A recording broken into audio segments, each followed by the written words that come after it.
Many of us lead complex lifestyles filled with work, activities, and hobbies. With all of these complexities, it's not uncommon to try to find shortcuts and simple fixes, especially regarding food. Fast food restaurants can be found at every turn, and they can definitely save time, but at what expense? Many children are suffering from obesity and chronic diseases due to poor diet. And as someone who has a family member who suffers from childhood obesity, I can definitely understand how hard it is to get a child to practice healthy eating habits. Although this may be difficult, I still urge you to take your child's health under control. In the next few minutes, I want to discuss the causes and consequences of childhood obesity, the best action to be taken against it, and how you can incorporate it into your daily lives. Unhealthy lifestyles and diets can lead to childhood obesity, which then leads to type 2 diabetes, high cholesterol, breathing problems, and much more. And the community that a child grows up in can also encourage unhealthy eating habits. According to the CDC, places such as childcare centers, schools, or communities can affect diet and activity through the foods and drinks that they offer and provide. And it is said that it is extremely difficult for a child to practice healthy eating habits when the community around them doesn't practice them themselves. A sedentary lifestyle can also cause obesity. According to the authors of Childhood Obesity, Causes and Consequences, one of the factors that is most significantly linked to obesity is a sedentary lifestyle. Each additional hour spent per day watching television increased the prevalence in obesity by 2%. And we can observe a correlation between a sedentary lifestyle and unhealthy eating habits. Because the article then goes on to say that research indicates the number of hours children spend watching TV correlates with the consumption of the most advertised goods, including sweetened cereals, sweets, sweetened beverages, and salty snacks. Medication can also be linked to obesity. The American Academy of Childhood Psychiatry says that psychiatric medications can be very helpful, even life-saving, for some children and adolescents. However, some medication can lead to weight gain.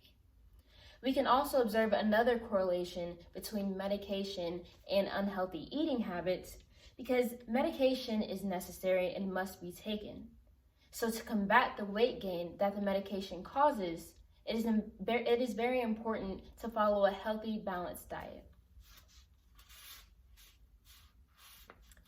Fortunately, there's an action that combats all of these causes. The best action to fight childhood obesity is to simply change their diet. The CDC says that behaviors that influence excess weight gain include eating high-calorie, low-nutrient foods and beverages. So we can change the diet to incorporate high-nutrient foods that also follow the daily recommended number of calories per day.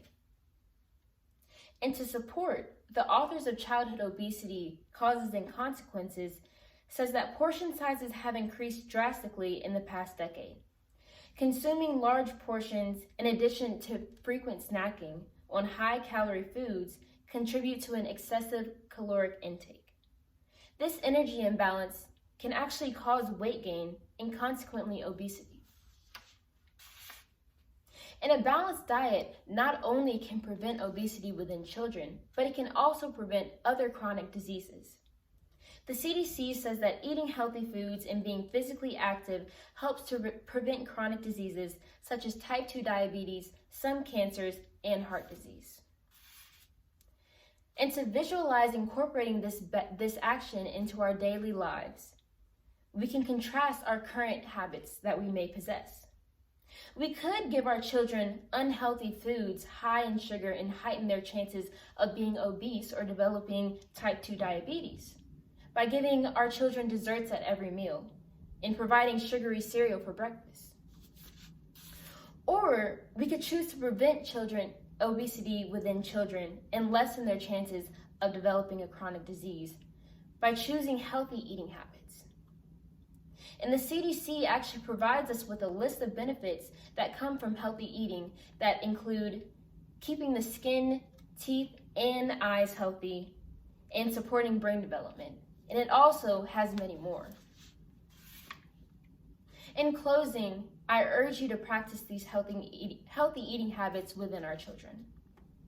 We can do this by providing complex meals loaded with nutrients and following the daily recommended number of calories. We can give our children desserts at one meal instead of every meal. And instead of eating fast food every day, we can try to cook more and maybe eat fast food once or twice a week. Children are the future, so let's make sure they get there. Thank you.